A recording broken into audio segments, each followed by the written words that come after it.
కొత్తపల్లి పంచాయతీ నగర్లో అక్కడ 2009 సంవత్సరంలో మానికింద దస్తగిరమ్మ అనే ఆమెకు ప్రభుత్వం వారు 2 సెంట్ల ఇంటి స్థలం కేటాయించడం జరిగింది. ఆ స్థలం ఈమె ఇల్లు వేసుకోవడానికి వెళ్తుంటే స్థానిక సర్పంచ్ శివచంద్రారెడ్డి గారు ఈమెను ఇల్లు వేయనీయకోకుండా ఈమెను బెదిరిస్తూ అడ్డుకున్నారు. అడ్డుకున్న తర్వాత ఈమె తహసీల్దార్ వారికి ఫిర్యాదు చేసుకుంటే తహసీల్దార్ వారు సర్పంచ్తో ఎందుకు లేకపోవాలని ఇంకొక స్థలం కేటాయించారు. ఆ స్థలంలో ఈమె బేసమట్టం వేసుకుంటే ఇప్పటికి ఆ స్థలం కాడికి వచ్చే చంపుతామని చెప్పేసి శివచంద్రారెడ్డి గారి మనుషులు వచ్చి బెదిరింపులు చేస్తున్నారు. ఈమెకు మద్దతుగా తెలిపిన దళిత నాయకులు, ప్రజాసంఘ నాయకులకు వాళ్ళపైన కూడా నిందలు వేస్తున్నాడు శివచంద్రారెడ్డి గారు. అయ్యా శివచంద్రారెడ్డి గారు, మీరు మీ అనుచరులు ఇద్దరిని పెట్టారు. ఒకడు ఓబ్లేసు, ఇంకొకడు ఏదో పేరు. వాళ్ళిద్దరిని పెట్టి ఎవరైనా సొంత స్థలాల్లో ఇల్లు వేసుకోవాలనుకున్నా కూడా 30,000 నుండి 50,000 రూపాయలు వసూలు చేస్తున్నారు. అలాగే ప్రభుత్వం మిగులు స్థలాలు మీరు దొంగ పట్టాలు సృష్టించి ఈ జిల్లాలోనే కాకుండా ఇతర జిల్లా, అనంతపురం జిల్లా, కర్నూలు జిల్లా వాసులకు కూడా మీరు ఇంటి స్థలాలు అమ్ముకున్నారు. దానిపైన కలెక్టర్ వారు విచారణ చేయాలని చెప్పేసి మేము డిమాండ్ చేస్తున్నాం.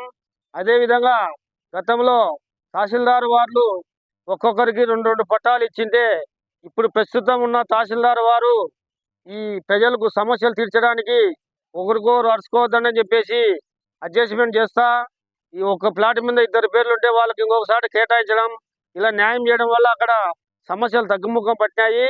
కానీ ఈ సర్పంచ్ గారు శివచంద్రారెడ్డి గారు వచ్చి ఎక్కువ తగాదాలు చేసి స్థలాల దగ్గరికి వెళ్ళిపోకుండా ఆయనకు డబ్బులు ఇస్తే స్థలం ఇల్లు కట్టుకోవచ్చు, లేకుంటే లేదు. ఆ విధంగా అక్కడ నడుస్తుంది. అమృతానగర్ పొద్దుటూరు నియోజకవర్గంలో ఉందా లేదా అది ఏమన్నా పాకిస్తాన్లో ఉందా అర్థం కావడం లేదు. ఈ శివచంద్రారెడ్డి గారిని అరికట్టే ఈ నాయకులు అరికట్టాలని చెప్పేసి ప్రభుత్వ అధికారులు అతనిపైన విచారణ జరపాలని చెప్పేసి మేము డిమాండ్ చేస్తున్నాం. అమృతానగర్లో ఈరోజు మానికింద దస్తగిరమ్మకు 2 సెంట్ల స్థలం 2009లో ప్రభుత్వం వారు ఇవ్వడం జరిగింది. అయితే ఆమె ఆ స్థలం లేకపోయినా అక్కడ ఇల్లు నిర్మించుకోవాలన్నా కూడా అక్కడ స్థానికంగా ఉండేటువంటి సర్పంచ్ కొన్నిరెడ్డి శివచంద్రారెడ్డి గారు ఆమెను ఇబ్బందులు గురి చేయడం మీద మాకు అర్థం కాని అంశంగా మారింది. మీరు బాగా గుర్తుంచుకోవాలండి, ఆల్ పొలిటీషియన్స్ సార్, మీకు ఒక అభ్యర్థన చేస్తూ ఉన్నాం. మేము ఇది ఒక దళిత సంఘంగా డిమాండ్ కూడా చేస్తూ ఉన్నాం.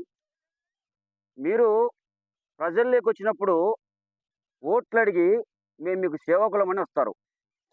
ఓట్లు వేయించుకునే తర్వాత అధికారంలోకి వచ్చి మమ్మల్ని బానిసలు చేస్తారు పేద ప్రజలను. ఈరోజు ఆమె ఒక పేద మహిళ, ఒక శారీరక వైకల్యం కలిగినటువంటి వికలాంగురాలు. అటువంటి ఆమె స్థలాన్ని మీలాంటి పెద్ద వ్యక్తులు, మీలాంటి ఈరోజు ఒక పదవిలో బాధ్యతాయుతంగా ఉన్నటువంటి వ్యక్తులు ఆమె భూమిని, ఆమె స్థలాన్ని కబ్జా చేసేటువంటి పరిస్థితులు ఉన్నారంటే మీరు దిగజారారు. ప్లీజ్ దయచేసి సరి చేసుకోండి. ఆమెకు దగ్గరుండి మీరు ఇల్లు కట్టియాలా. ఒకవేళ మేము ప్రజాసంఘ నాయకులకు వచ్చి మీరు సర్పంచ్ కొన్ని ఏరియాలో మేము ఇల్లు కట్టిస్తామని చెప్పి మీరు ఏదైనా ఫీల్ అయింటే మేము పక్కకు తప్పుకుంటాం. మీరు దగ్గరుండి ఇల్లు కట్టించండి. ఆమెకు మీరు ఇటువంటి వాళ్లకు అండగా నిలబడాలా. మీ రాజకీయ ప్రయాణము 10 మందికి తోడు ఉండేలా, 10 మంది మిమ్మల్ని చూసి నడుచుకునేలా ఉండాలి. కానీ మిమ్మల్ని అందరూ చూసి ఈ విధంగా అందరూ బాధపడే విధంగా ఇటువంటి పరిస్థితులు అయితే తీసుకురావద్దని చెప్పి, అదేవిధంగా అక్కడ ఒక కబ్జా వైరస్ పట్టింది.